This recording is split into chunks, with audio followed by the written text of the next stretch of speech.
Hi there, ladies and gentlemen, and boys and girls. We have a tremendous wrestling card for you today here on All-Star Championship Wrestling, which, of course, features the world's greatest wrestlers. My little itty-bitty bruiser buddies.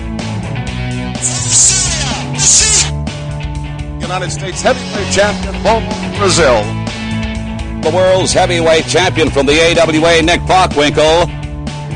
The Midwest supporting, bruiser loving, positivity spreading, world's most dangerous podcast. Join former pro wrestler and promoter Dave Dynasty as he supports and promotes Midwest pro wrestling. Keep on growing with the Midwest Express. This is the Dave Dynasty Show.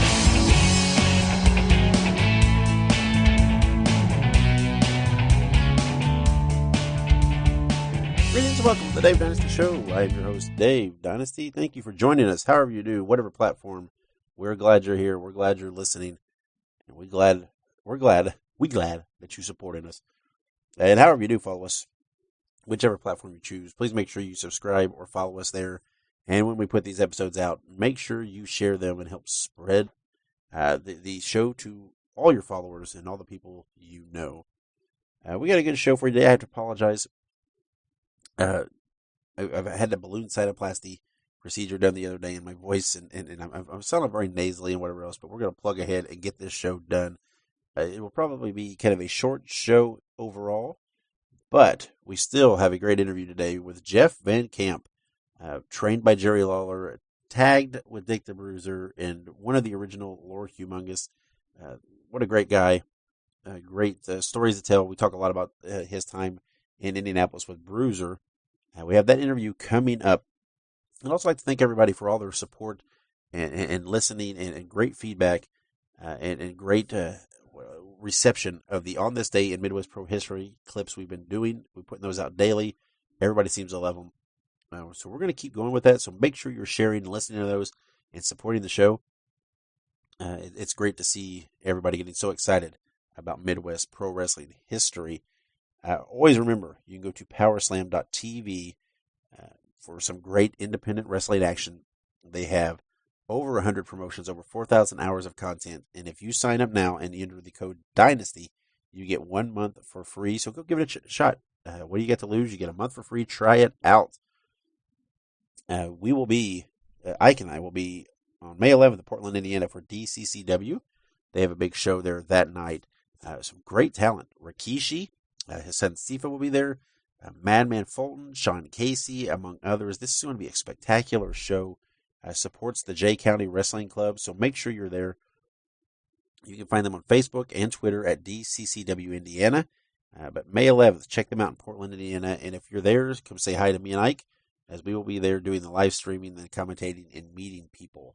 And then June 8th and June 9th, I will be in Milwaukee for Crusher Fest as they unveil the statue there for the Crusher with lots of activities, wrestling, polka, beer, food, other music, wrestling, all kinds of cool stuff there. June 8th and 9th. You can go to crusherfest.com for more information.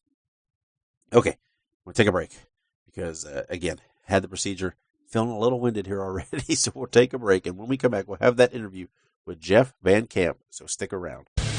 Hey, make sure you visit DaveDynasty.com. That is your central hub for everything within the world of the Dave Dynasty Show. From there, you can find links to follow us on all of our social media accounts. We are on Facebook, Twitter, Instagram, and of course YouTube, which you will want to subscribe to our YouTube channel. We have lots of classic wrestling, every episode of the podcast, and other exclusive features there. While you're at DaveDynasty.com, check out the links to help financially support the show. That is how we keep this free every week. You can go to ProWrestlingTees.com/The Dave Dynasty and buy a shirt to help us out. PayPal.me/The Dave Dynasty to make a one-time financial contribution. Patreon.com/The Dave Dynasty to make ongoing monthly contributions. Or you can click our affiliate links for Amazon.com and HighSpots.com. No additional charge to you, but it helps us out. Thank you for your support, and check out DaveDynasty.com. Complete your experience, The Dave Dynasty Show. All right, and we're back on The Dave Dynasty Show. I am Dave Dynasty. And I am joined by a man who is trained by Jerry Lawler, teamed with Dick the Bruiser, and was one of the original Lord Humongous, I am here with Jeff Van Camp. Jeff, how are you doing? I'm doing great, Dave. Thanks for having me on the show. Absolutely, absolutely. So let's talk a little bit about your past. You're from New Albany, Indiana. Is that correct? Is that where you're from? Yes, sir. That is correct. Born and raised in New Albany. All right, a fellow Hoosier. I like that. So, when you were a kid, did you watch wrestling? Were you at that time? Were you as a kid? Believe it or not, actually, I didn't watch wrestling. My friend across the street, Dave Bennett, watched wrestling all the time, and he always joked about it, and we always acted out wrestling in their front yards and stuff because he and I were pretty close in age. Yeah, he was a year behind me in school. Okay, well, and you ended up going to the University of Louisville, which is not far from your home there, right? And you played football, and that's really where your introduction to wrestling took place. Then, right, was when you were at the University of Louisville. That is correct. Every Tuesday night, they pretty much had football players protect the wrestlers at Louisville Gardens every Tuesday, and I got to be one of the football players selected to go and work, and that's how I got to meet the wrestlers and Miss Jarrett and Jerry Lawler and all the crew. Yeah. So when did it take that turn where they said, "Hey, maybe you should try this"? Obviously, I'm sure a lot of it had to do with your size, but when did they make that contact and say, "Hey, have you ever thought about giving this a shot"? Well, every Tuesday night I used to, I guess you'd say, walk to and from the ring with Jerry Lawler and go backstage and talk to him. And then after the matches were over with, we got to meet Austin Idol and Jerry Lawler. And they used to come to my mom and dad's house and spend a night during like the summer months when we were off. And then we'd travel with them to Evansville, Indiana the next following night. Okay. And we do perform security work for him there. And Jerry just got to know who I was personally. And another guy, he's a football player on a team named Pete Bowen. He's from Clarksville, Indiana. Jerry Lawler invited myself and Pete to go to Mid-South Coliseum on a Saturday to go down and learn how to wrestle. Oh, so you got a crash course. So what was that? Yeah, what was that like being trained that time in the early '80s? And we obviously know Lawler. You hear these stories of how Lawler kind of does a lot of stuff on the fly. So what was that like, getting that introduction there in the Mid-South Coliseum like that? Well, my buddy Pete at the last minute dropped out. He didn't want to go, so my brother went. Okay. And we drove to Memphis on a Friday night, got up, went to Mid-South Coliseum around 9 o'clock the next morning and met Jerry. The ring was already set up. And it was just amazing. He was like expecting us to be there. And because we had already made arrangements, and he was already there dressed out, and he invited me in the ring, and next thing you know, he's showing me moves, what to do, how to do it, how to hit the ropes, how to take a bump. And about 3 hours later, he handed me a booking sheet and said, "Okay, now you're a wrestler." I went, "What?" Yeah, that sounds a lot like what I'd expect being taught by Jerry Lawler from the stories I hear. So did you work there for Lawler a little bit, like on the undercard and stuff, just under your own name for a while, or? I sure did. I went by Jeff Van Camp, the football player. Okay. And worked with Jerry on his booking shows numerous times. Probably I would say within 6 months. He came to me and said, because he said, "Jeff, it's about time for you to learn, branch out. How about going to Indianapolis, Indiana?" With the Bruiser, sure, and learning up there. Yeah. And at the time, I don't know if you remember a guy named Spike Huber. Oh yeah, of course, yeah. He was in the Mid-South. He was with Lawler. Sure, right. At the time. Yeah. And I met him, and then Spike got me to go up to Indianapolis, Chicago area, and that's where that's where I went. Yeah, I mean that's a lot of people talk. When you talk about the history of WWE in Indianapolis, a lot of people overlook those 80s years. But at that time, there was Spike Huber, Steve Regal. There was some really kind of good talent there that were kind of working in Memphis a little bit too. So when you went up to Indianapolis, were these guys helping you along a little bit, like Spike and so on? Were they kind of trying to help teach you a little more up there? They were. One of the great wrestlers, Bobo Brazil, was there. Sure, of course. He helped me out. Dr. Graham. Oh, yep. Remember him? He helped me out tremendously. Everybody there seemed to want to help me out. Redbone, remember him? Yeah. That was actually Bruiser's son, correct, Carl? Right? Yeah, it was. Yep. It was. Sure. Yeah. He really helped me out, took me off to the side and helped me out tremendously. It was fantastic. And they teamed myself and a guy named, remember Stormy Granzik? I do. Yeah. Stormy, huh? I don't know what happened to Stormy. If you ever see him, tell him I said hello. Yeah. I think still around. Yeah, from what I know, he's still doing bodybuilding competition. I think I've seen some pictures, of whatever age he is, and he's still ripped. And so I think he's still doing the bodybuilding stuff, to my knowledge. Wow, that's fantastic. Yeah. Yeah, I had a lot of great people helping me out. I tell you what, I couldn't have, I learned a lot from these group of talented workers. Yeah.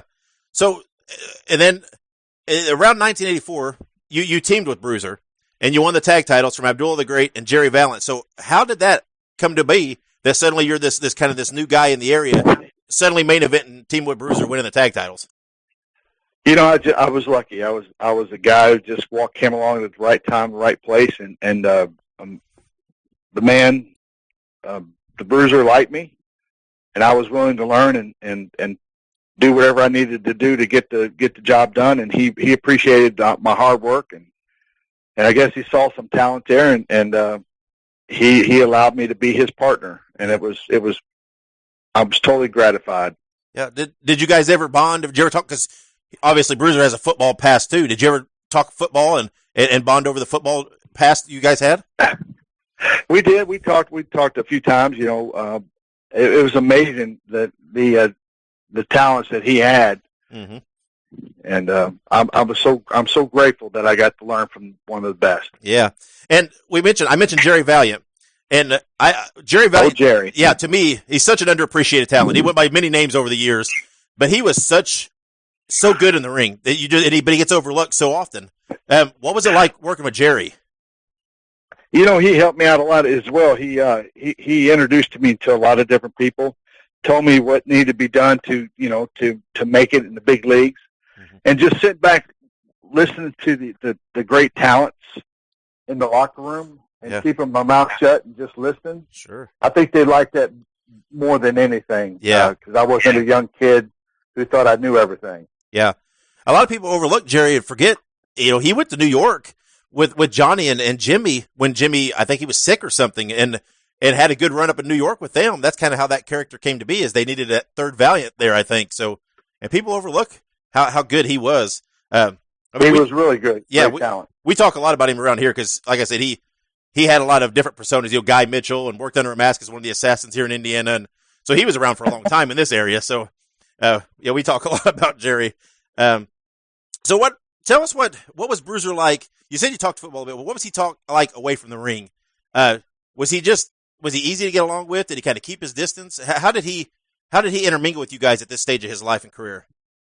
Well, he was in charge of the bookings and also the television, and we'd meet up in Indianapolis. I forget the dates and times that we went to the TV station, and he would sit back and kind of guide me on what needed to be said and how to say it and what bookings and what, I guess, the next matches that was coming up.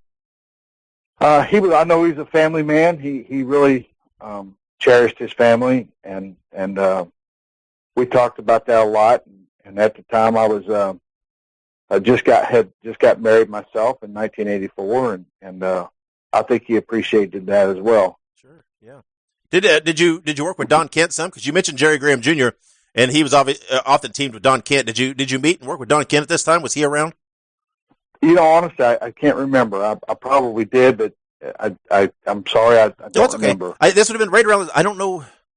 You might have already been moved on by the time he came back into the era. To be honest, but there was, like I said, there was a lot of great guys. You mentioned Jerry Graham, and there was the Mad Max, the Super Max, and the Wild Hogs, and a lot of guys. Like I said, this is a very overlooked time for the WWA in my opinion. But then you kind of moved on there. I think it was kind of late '84, and you moved on to I think Southeast, correct? Worked down for Ron Fuller. And this is really this is really where you kind of took off in your career, kind of your highlights there, because this is where you became Lord Humongous. So how did that happen that you took on this character? Well, Jerry Lawler had talked to me several times about a gimmick that he thought that would be perfect for me. and Austin Idol was talking to me as well. And when I was up in Indianapolis, Chicago, I'll never forget, I got a phone call from Austin. And he told me that he had a territory in Pensacola, and he thought this gimmick would be fantastic for me. And I should give it a shot. Sure. So I said, okay. And I talked with the Bruiser about it, and he agreed. And he hated to see me leave, but he knew that it was time for my career to go off. And so I left the Indianapolis, Chicago area and moved to Pensacola, and everything. It was like a shooting star. It happened so fast. I can't believe it. Yeah. I mean, Lawler, again, he was known for a lot of these characters. He liked the monsters and these big guys, whatever. So yeah, it definitely sounds like. And I think maybe they had someone try it a little here and there before you, and it didn't stick with them, or I don't know what happened there, or who it was even. But then you went down, and what was it like working for Ron Fuller? Because you worked there in Alabama, the Alabama area, a lot with him. I sure did. Northern Florida, Alabama, Western Georgia area. Uh-huh. He was really a fantastic guy. Uh-huh. First when I moved down to Pensacola, I stayed with Austin for about a week or so before actually get into the working arena. He and I spoke about protecting the gimmick, how to protect the gimmick, because he was really high on that. Jerry Lawler and also was very high on protecting the gimmick. Sure. And I learned a lot from him, getting the costume down pat, how I should enter the ring, how I should exit the ring. Because I was a pretty big, I was a tall guy, 6'5", 6'6", and mm-hmm. I used to enter the ring over the top rope, stepping over the top rope. And when I wore the belt, up in Indianapolis, I put it around my waist like everybody else. But in the Humongous gimmick, I got me a chain and put the chain around my neck, and Right. That's how I wore my belt. Yeah. Everything I think was kind of a monster take. Yeah. When you went to do this gimmick, had you seen the Mad Max movie yet, or did they tell you, hey, go watch this movie, get a little inspiration, or? No, actually, they just taught me. They both of them just kind of said, Jeff, this is what we think needs to be done.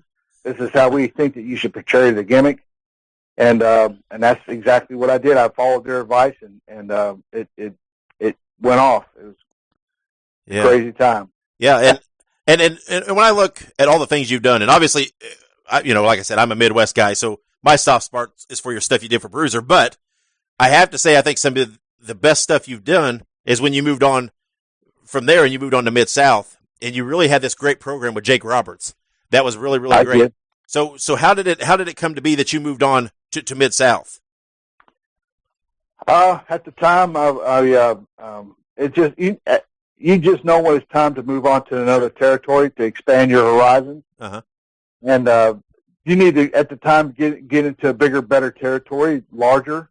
Sure. And that's the reason why Bill Dundee had contacted me and a few others and said, Jeff, how about expanding, either going to North Carolina or to Mid-South with Bill Watts. And then Bill Watts contacted me and flew me out to Shreveport, Louisiana on one of the television Saturdays.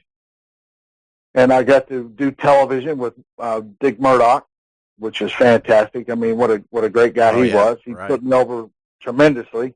I can't say enough great things about Dick Murdoch. And then afterwards, he told me at once the TV airs, it goes within a week, I'll be back out in Louisiana territory, full-time wrestling as Humongous. Yeah. That's what I did. I went back to Pensacola, got my everything in order, let Ron Fuller know exactly what was happening, when I needed to leave, and that's the reason why I had the belt at the time. I lost to the Flame, Jody Hamilton. Sure, yeah. And went to Mid-South. Yeah, and what was it like working for Bill Watts? Because you hear all these stories about, he's a stickler. He's about his rules and stuff. I mean, I imagine if you just stay in line, you don't really have any issues with the cowboy. No, absolutely right. I never had any issues. I did what I needed to do, did what I was told, and I never once had an issue with Bill Watts. Yeah. Now, when I went out to his territory, he said, Jeff, we need to put the video together for you.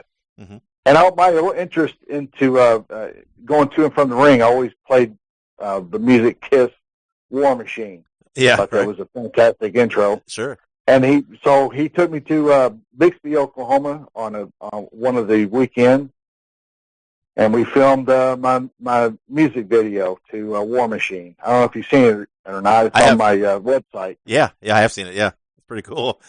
Yeah, and like I said, you worked with Jake. Had a kind of a thing with him. What was it like working for Jake Roberts? Because this is prime Jake Roberts right here. This is where he's really starting to explode and become, what people would, see later in the WWF. He was a great guy, great person to work with. He and I have both had a great working relationship. And of course, we're going to be meeting up together again on May 11th of this year, next month, at a reunion in Dothan, Alabama. Yeah. Have you seen him much since the Mid-South days? Honestly, sir, I've not met or talked to Jake in years, and I'm looking forward to seeing him. That's pretty incredible. So did you work anywhere else after Mid-South, or is that kind of where you stepped away from the business? That's where I stepped away. I decided to finally just walk away and become a law enforcement officer in Pensacola, and that's what I've done. Yeah. Now, did you study criminal justice when you were at the University of Louisville? Were you? I did. Yeah, I did. I studied criminal justice. But I didn't get my degree at Louisville. I finished up getting my degree at Troy State University, University. Sure. In Alabama. Yeah, so the law enforcement then was, that was always an interest for you then, right? That's what you'd always wanted to pursue, and you just got sidetracked by the wrestling. Yeah, that's true. I enjoyed it, don't get me wrong. Right, of course. And I had a great run at it, but I actually really wanted to be a law enforcement officer. Yeah, and you've had a long career and everything else. Were there ever times that you were tempted or got in, someone put a feeler out to see if you wanted to come back and do a run or make an appearance or anything during that time? A few years had went by, and I got contacted again by like Ron Fuller, and because I think they moved on to Knoxville, sure, yeah, area. And then he when he came back down in this area, he contacted me and said, "Hey Jeff, how about doing some more reunion shows with Humongous?" I said, "Absolutely, I'll do anything for you, Ron," because that's what type of relationship we had. Right, of course, and we still do. Yeah, and like I said, you were kind of unseen there for a long time, and like you said, you started to do some conventions and some reunions. And are you enjoying getting back in the game and kind of being a part of it again? Actually, I really am. I'm at the age now. I'm really enjoying it. I really do appreciate the fans because I have my Facebook page, and fans like yourself have reached out to me and let me know that they appreciated what they saw in me back in the day when they were young lad. How I scared them to death. Right. Yeah. And I talk to a lot of guys when they do that, when they take time off and then they come back, they're often surprised by how many people remember them. Because I've heard Jim Cornette tell a story about Dennis Condrey, who said, "Hey Jim, no one's going to remember who I am," and stuff. And were you kind of taken aback by how many people did remember you and what you've done? I really am. I'm very surprised. I'm humbled that the fans actually still remember me, and that's a great honor. Sure, of course. And you said you mentioned earlier that you have an appearance coming up on May 11th, right? So once you rehash that, where that's at, and so everybody knows where they can see you if they want to on May 11th. Yes, in Dothan, Alabama, at the Peanut Festival. It's going to be a great time. A lot of stars are going to be there. A lot of WWF stars, Bob Armstrong and the Fullers and Jake the Snake and Abdullah the Butcher, and you name it. A lot of people are signing up for this thing, and of course, I'll be there as Lord Humongous. Sure, great. And you mentioned your Facebook page, and I do you still have your website that you run? I do. My wife put that together for me. My current wife, she's fantastic. Okay. It's LordHumongous.com. Okay, so if they go there, they can see right if you add any more dates or any more appearances in the future, and if they want to reach out to you, I'm sure there's ways to do that through that avenue, right? Yes, sir. There is. All right. Well, great. And we appreciate your time, Jeff. And like I said, I know you. I've heard a couple interviews you've done, and everybody wants to talk Lord Humongous. And of course, we wanted to talk too. But like I said, I really want to talk about the Bruiser stuff a lot because that's kind of our wheelhouse here with the Midwest. But we do appreciate everything you've done your entire career, and I hope everybody that's in that area can get down to Alabama on May 11th and maybe meet you and say hi and tell you that themselves. And I advise everybody to go out and check out Jeff's website so that they can see where he's going to be in the future as he adds more dates. And like I said, go out and say hi to him. He'd appreciate the time. So, Jeff, thank you for coming on and giving us some of your Dave, time. Thank you. You're absolutely. So we do appreciate it and everything you've done. So May 11th in Dothan, Alabama, go out and see Jeff on camp. So we're going to take a quick break, and we'll be right back here on the Dave Dynasty Show. If you are looking for the best books, DVDs, and posters on classic wrestling nostalgia, then you want to visit crowbarpress.com. There are literally dozens of titles there, including biographies of the likes of Bruiser Brody, Ole Anderson, Ivan Koloff, and of course, Dick the Bruiser, as we've spoke about here on the Dave Dynasty Show. You want to visit crowbarpress.com for all of your classic wrestling nostalgia needs. Again, that is crowbarpress.com. All right, welcome back to the Dave Dynasty Show. I am Dave Dynasty, congested, muted, in pain, and winded, but I am here, and I apologize for the condition of my voice, and I apologize for the shortness of the show today, but we wanted to make sure we got the interview out with Jeff Van Camp, so we did. We plugged ahead, and hopefully the daily content we're giving you on this day in Midwest Pro Wrestling History helps make up for that just a little bit. Make sure you continue to support the show, subscribe to us, leave reviews and ratings, especially if you listen to us on iTunes.